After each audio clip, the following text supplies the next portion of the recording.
Hello everybody. In this class, we will be talking about dynamic memory allocation in C language. In this particular class, we will be talking about two main things. One is my static memory allocation and the other one is my dynamic memory allocation. तो सबसे पहले हम बात करेंगे static memory allocation के बारे में. So let's start with it. तो जो स्टैटिक मेमोरी एलोकेशन होती है इसको हम कंपाइल टाइम मेमोरी एलोकेशन ही बोलते हैं. फॉर एग्जांपल जो मेरे पास एरे है, array is an example of static memory allocation. तो जब भी आप कोई एरे यूज करते हो, suppose you have written int A10, तो जैसे आप ये करोगे तो इसको जो मेमोरी है वो कंपाइल टाइम पे अलोकेट हो जाती है. So in this case there will be 10 values of integer type. ठीक है, क्योंकि 10 का आपने लेंथ दी है एरे की, तो 10 एलिमेंट मेरे पास इंटीजर टाइप के स्टोर हो जाएंगे.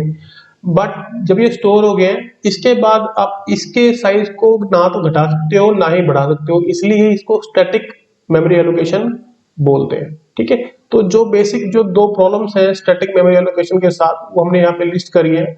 For example, it's difficult to change the size of the array if more elements are need to be stored. अगर मैंने एरे के अंदर कुछ और एलिमेंट स्टोर करने हो, सपोज आपने यहाँ पे 10 का एरे लिया था and now you want to store 15 elements, तो आप इसको साइज को रन टाइम पे चेंज नहीं कर सकते. ठीक है, तो this is one of the very major problems with array. अगर आपने ऐसा करना है, in that case we have to make changes in the source code and then recompile the program. Second जो पॉइंट है, memory wastage if there are less elements in the array then the capacity of the array. तो अगर suppose करो आपने array ले लिया 100 elements का and आपने सिर्फ वैल्यू जो स्टोर कराई है वो सिर्फ 10 है. So in this case your 90% of the array will be unutilize, वो खाली रहेगा आपका, तो मेमोरी वेस्टेज भी होती है. बट आप इस स्पेस को फ्री नहीं कर सकते, आप इसको वापिस सिस्टम को नहीं दे सकते, बिकॉज आपने जो मेमोरी एलोकेशन जो मेथड है इसका वो स्टैटिक टाइप का है. ठीक है, तो in this case lots of memory wastage भी लाकर एक एग्जांपल के साथ हमने डिस्कस किया है. यहाँ पे हमने एक एलिमेंट एरे लिया है जिसकी जो एरे लेंथ है वो 9 है. ठीक है, starting from index 0 and it going up to 8. In this case all the elements are full, हर एक लोकेशन के ऊपर वैल्यू है. तो in this case my array is 100% utilize. But अगर मुझे इस एरे का जो साइज है वो इंक्रीज करना है, suppose I want to add 2 more elements, तो ये मेरे लिए पॉसिबल नहीं है without making the changes in the source code. Similarly मैं एरे का साइज भी जो है वो कम नहीं कर सकता. तो ये प्रॉब्लम्स है स्टैटिक मेमोरी एलोकेशन के साथ. अब हम बात करते हैं डायनेमिक मेमोरी एलोकेशन की. तो जो डायनेमिक मेमोरी एलोकेशन है, इसकी जो डेफिनेशन है, it can be defined as a procedure in which the size of data structure like array is changed during the run time. तो हम जो डाटा स्ट्रक्चर हम बनाएंगे नया, उसका जो साइज है हम कम या ज्यादा कर सकते हैं एट रन टाइम. और इसको इम्प्लीमेंट करने के लिए हमने यहाँ पे 4 फंक्शन लिस्ट करे हैं, like malloc function, one is calloc function, one is free function, one is reallocate function. तो malloc और calloc तो मेमोरी एलोकेशन के काम आते हैं. जो फ्री है ये अनयूज्ड मेमोरी को सिस्टम को वापस करने के काम आता है. Similarly we have reallocate method for reallocation. तो हम इन सभी मेथड्स को डिटेल में डिस्कस करेंगे. तो सबसे पहले हम बात करेंगे कि the concept of use of pointer. जब भी आप सी लैंग्वेज के अंदर you want to implement dynamic memory allocation, in that case you will have to use pointers. ठीक है जी, पॉइंटर को आपको यूज करना पड़ेगा. एंड जैसे कि मैं पता है कि pointers are special variable which are used which contain the address of some another variable. तो इनको जो मेथड रहता है it is like int star A. तो ये स्टार से हमें पता लगता है कि इंटीजर टाइप का पॉइंटर वेरिएबल है. सिमिलरली अगर मुझे कैर टाइप का पॉइंटर चाहिए तो मुझे लिखना पड़ेगा कैर स्टार ए, कैर स्टार ए. अगर मुझे फ्लोट टाइप का चाहिए तो मुझे लिखना पड़ेगा फ्लोट स्टार पी सपोज. तो अलग अलग डाटा टाइप के लिए मुझे अलग अलग जो है पॉइंटर वेरिएबल लेने पड़ते हैं. ठीक है, तो सबसे पहले बात तो यह कि हमें पॉइंटर यूज करना पड़ेगा जब भी मैंने डायनेमिक मेमोरी एलोकेशन करनी है इन सी लैंग्वेज.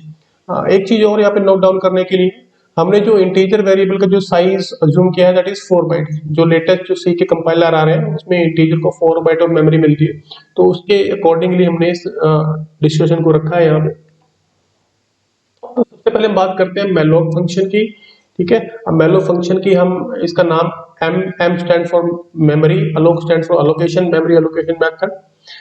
यहाँ पे द मेलोक और memory allocation method in C is used to dynamically allocate a single large block of memory with specified size। तो जो मेलोक है हमें एक फिक्स साइज का मेमोरी ब्लॉक हमें प्रोवाइड करता है। सपोज आपने बोला कि मुझे 20 बाइट्स का चाहिए, तो आपको 20 बाइट्स का जो साइज है मेंशन करना पड़ेगा, उसके बाद आपको कॉन्टिन्यूस 20 बाइट्स का आपको एक मेमोरी जो ब्लॉक है वो मिल जाएगा। एक बात और है, जो बाय डिफॉल्ट जो मेलोक मेथड है ये वॉइड टाइप का पॉइंटर रिटर्न करता है, तो हमें इसको कास्ट करना पड़ता है to an appropriate pointer type. Like अगर मुझे कैरेक्टर टाइप का चाहिए तो मुझे कैर लिखना पड़ेगा, अगर इंटीजर टाइप का वेरिएबल चाहिए तो इंट लिखना पड़ेगा, अगर फ्लोट टाइप का चाहिए तो फ्लोट लिखना पड़ेगा। ठीक है, तो यहाँ पे हमने यही बात लिखी है। ठीक है, this is the same thing that we have just discussed. इसके अलावा जो बाय डिफॉल्ट जब आप मेमोरी का ब्लॉक अलोकेट होता है तो उसके अंदर गार्बेज वैल्यूज होती है। ठीक है, मतलब मींस सम अनस्पेसिफाइड वैल्यूज यहाँ पे होती है। We cannot initialize the values when we allocate memory using malloc method, ये बाद में हमें डालनी पड़ती है। ठीक है जी, तो तीन चीजें आई। तो सबसे पहले मुझे क्या मिला कि मेमोरी का ब्लॉक मिला पूरा है, फाइन। उसके बाद मुझे कास्ट करना पड़ता है कि कौन से टाइप का मुझे इसको जो मेमोरी ब्लॉक है उसको बनाना है, इंटीजर का बनाना है, कैरेक्टर का बनाना है या फ्लोट का बनाना है। तीसरा ये है कि इसके अंदर जो वैल्यूज होती हैं by default they are garbage values. ठीक है, गार्बेज मतलब unspecified random values. Okay, now we will talk about the syntax of malloc method. इसका सिंटैक्स क्या होता है? Like PTR, this it's a pointer variable, then cast type. Cast type यहाँ पे suppose आपने कैरेक्टर टाइप का लिया है तो करेक्ट यहाँ पे कैर आएगा, फ्लोट लिया है तो यहाँ पे फ्लोट आएगा, इंट लिया है तो यहाँ पे इंट आएगा। Then malloc, it is the name of the function, and then byte size, जितना आपको साइज चाहिए। ठीक है, जितना आपको साइज यहाँ पे चाहिए वो साइज आपको यहाँ पे मिल जाएगा। लाइक फॉर एग्जांपल यहाँ पे देखो क्या किया, पॉइंटर इंट स्टार। अब इंट स्टार मतलब मुझे जो चाहिए वो इंटीजर टाइप का ब्लॉक चाहिए मेमोरी के लिए। मेलोक फंक्शन लिखा, then so 100 into size of int.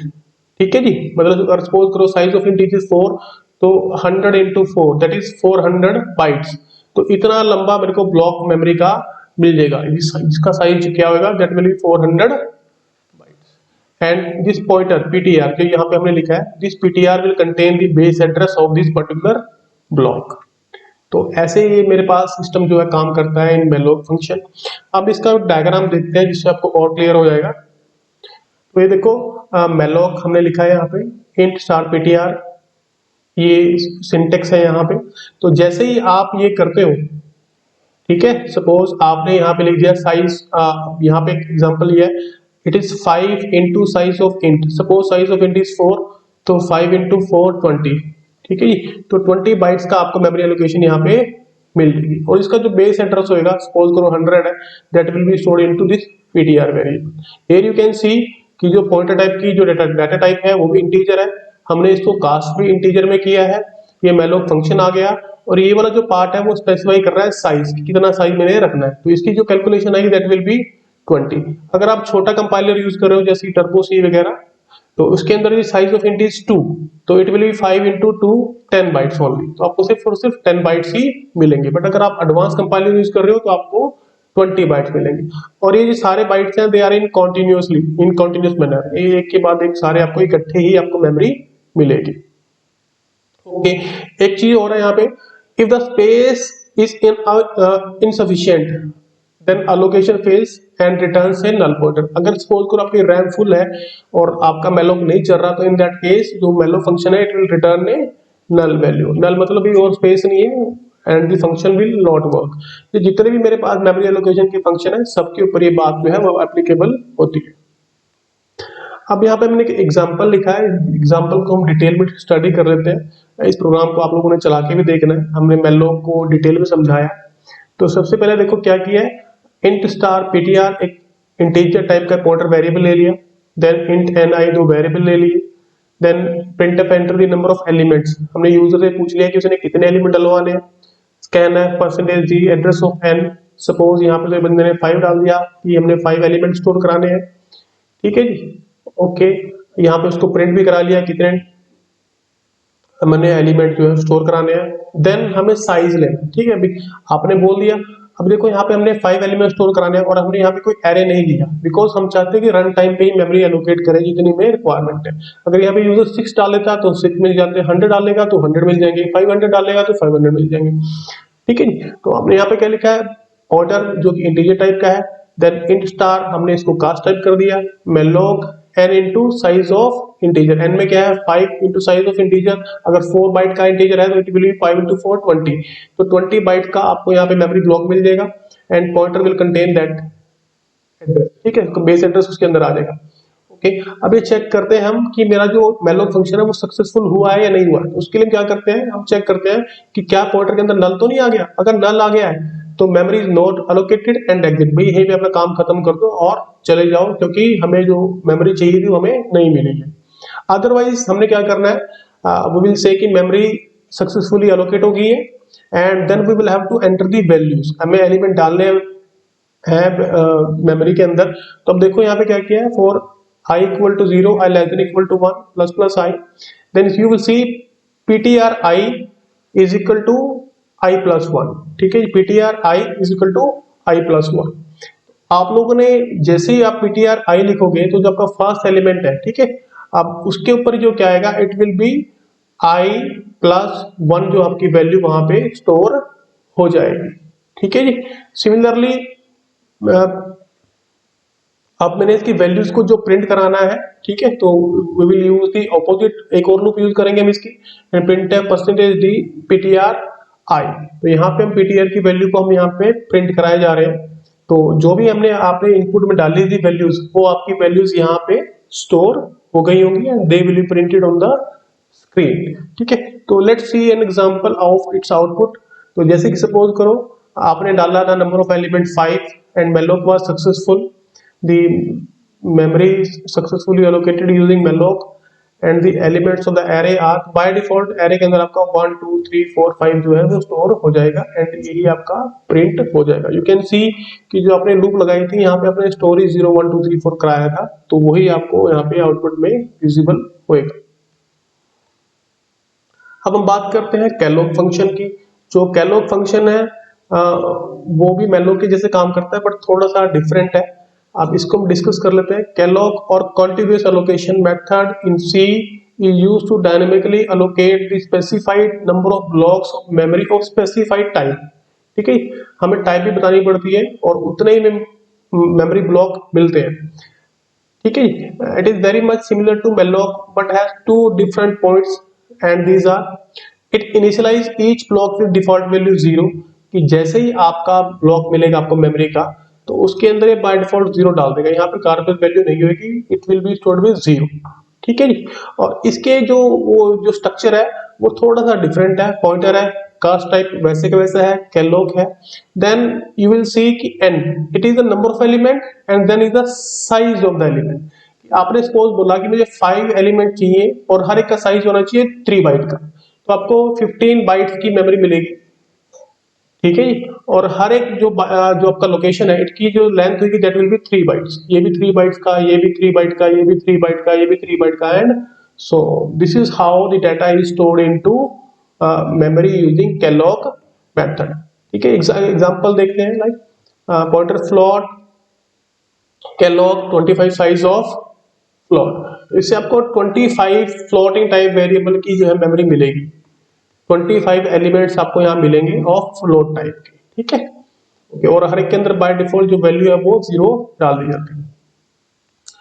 इसका जो डायग्राम है हमने यहाँ डायग्राम की हेल्प से बताया, तो यू कैन सी कि जैसे ही आप कैलोक यूज करोगे तो इन दिस केस सपोज 5 हमने यहाँ पे एक इंटीजर टाइप को स्टोर करा रहे हैं, 5 एलिमेंट चाहिए मुझे इंटीजर टाइप के, तो अगर इंटीजर का जो साइज है वो 4 बाइट है तो हमें 20 बाइट्स ऑफ मेमोरी मिलेगा, ठीक है, 20 बाइट्स ऑफ मेमोरी मिलेगा।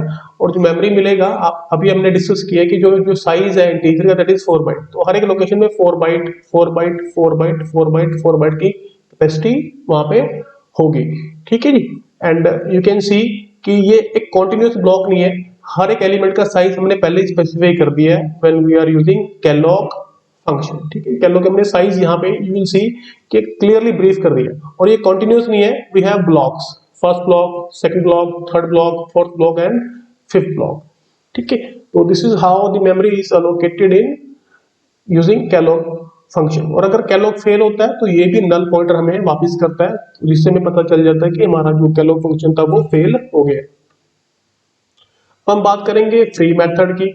अब सपोज करो आपने अपना काम कर लिया है, इनिशियली जो आपको जो डाटा की रिक्वायरमेंट थी, आपने जो ब्लॉक लिया था दैट वाज ऑफ सपोज आपने कोई ब्लॉक लिया था जिसका साइज 100 था। ठीक है, आप इसको थोड़े टाइम बाद आपको इसकी रिक्वायरमेंट नहीं है। अगर रिक्वायरमेंट नहीं है तो अगर तो ये सिंपल एरे था तो हम उसको कुछ नहीं कर सकते, बट अगर आपने इसको डायनेमिकली एलोकेट कराया था यूजिंग कैलॉग और मेलॉग तो आप इसको यूजिंग फ्री मेथड फ्री कर सकते हो। जैसे आप इसको फ्री करोगे तो आपकी जो मेमोरी है वो रिलीज हो जाएगी and it can be reused by some other programmers. ठीक है जी, तो इसके एक बार डेफिनेशन पढ़ लेते हैं। The free method in C is used to dynamically deallocate. तो जो कैलॉग और मेलॉग थे वो एलोकेशन के लिए थे, जो फ्री है वो डी एलोकेशन के लिए। The memory allocated using function malloc and calloc is not deallocated on their own, वो अपने आप से नहीं जाती है, तो हमें फ्री मेथड को यूज करना पड़ता है। ठीक है जी, whenever the dynamic memory allocation take place, okay, it helps to reduce wastage of memory by freeing it। अगर आपने कभी भी कोई मेमोरी कैलॉग से या मेलॉग से यूज करी है तो बाय डिफॉल्ट ये अपने आप से रिलीज नहीं होती, तो हमें फ्री मेथड को या फ्री फंक्शन को यूज करना पड़ता है जो इस यूज मेमोरी को दोबारा से फ्री कर देता है। और जैसे ये फ्री करोगे तो this memory can be reused. ठीक है, ये कोई दूसरा प्रोग्राम इसको मेमोरी को रीयूज कर सकता है। ठीक है, तो this is how free function जो आपका काम करता है। तो जैसे आप सपोज करो पॉइंटर लिया आपने 20 बाइट्स ले लिए, फिर आपने फ्री कर दिया, सो यू विल सी कि ये जो पॉइंटर आपका ये रिलीज हो जाएगा and this memory will be deallocated and it can be further reused। then we will talk about realloc method। ठीक है, जो realloc method है इसको हम एक बार पढ़ लेते हैं। the realloc or reallocation method in C is used to dynamically change the memory allocation of a previously allocated memory। ठीक है, in other words if memory previously allocated with the help of malloc or calloc is insufficient, reallocate can be used to dynamically reallocate memory। तो अगर मुझे कहीं पे ऐसा होगा कि जो मैंने अपना डाटा जो या मेमोरी ली थी कैलॉग और मेलॉग करके वो मेरे पास पूरी नहीं पढ़ पा रही है, मेरा काम नहीं चल पा रहा है, तो in that case we can use realloc function. तो उससे हम जो अपना साइज जो है वो कम या ज्यादा कर सकते हैं। तो reallocation of memory maintains the already present values and new blocks will be initialized with the default garbage values. को हम हल्का समझ लेते हैं कि सपोज करो आपने कैलॉग फंक्शन यूज किया था, ठीक है, एंड आपने ये 5 ब्लॉक्स उससे ले लिए, बट थोड़े टाइम बाद आपको रिक्वायरमेंट पड़ी और ब्लॉक्स की, you want to change it size, तो आप रीअलोकेट मेथड यूज कर सकते हैं। और जैसे रीअलोकेट यूज करोगे तो जो पहले वाली वैल्यूज थी वो तो एज इट इज रहेंगी, जो नई आपने एक्स्ट्रा ऐड किया इसके अंदर it will be garbage value. ठीक है, it will be garbage values. तो this is how the realloc function work. इसका जो सिंटेक्स है वो यही है, रीअलोकेट पुराना पॉइंटर जहां से हमने मेमोरी ली थी and its new size. New size हमें मेंशन करना पड़ेगा to increase the size of the array. अब यू कैन सी हियर कि कैसे वर्क कर रहा है। तो इनिशियली हमने कैलॉग फंक्शन लिया एंड यूजिंग कैलॉग हमने 20 बाइट्स का मेमोरी ब्लॉक जो है वो अलोकेट कर लिया। फिर इसके बाद हमें I want to instead of 5 elements I want to store 10 elements. तो हमने क्या किया, we will use realloc and pointer, ये वाला pointer variable, then 10 into size of integer, यहाँ पे हमने साइज जो है 10 एलिमेंट कर दिए। तो जैसे आप करोगे यू विल सी कि अब जो आपका जो मेमोरी का ब्लॉक है वो 40 एलिमेंट्स का हो गया है। We are able to successfully increase the size of the memory block. So this is the advantage of realloc function. और जो पुराने वाला डाटा था वो वहीं पे ही रहेगा, वो उड़ेगा नहीं आपका, बट जितना था उतना रहेगा। बाकी जहाँ का जगह पे आपकी जो एक्स्ट्रा ऐड किया है वहां पे गार्बेज वैल्यू आपकी आ जाएगी। ठीक है, वहां पे आपकी गार्बेज वैल्यू आ जाएगी। सो दिस इज योर एक्सरसाइज। तो ये आपने एक्सरसाइज परफॉर्म करनी है। ठीक है, ये आपने प्रोग्राम बनाना सी लैंग्वेज को यूज करके, और वो एक स्ट्रिंग आपने स्टोर करानी है, फॉर एग्जांपल नेम और address, and you will have to use calloc और मैलॉग फंक्शन। और आपने फ्री फंक्शन को भी यूज करना है to release the memory. So with this, thanks.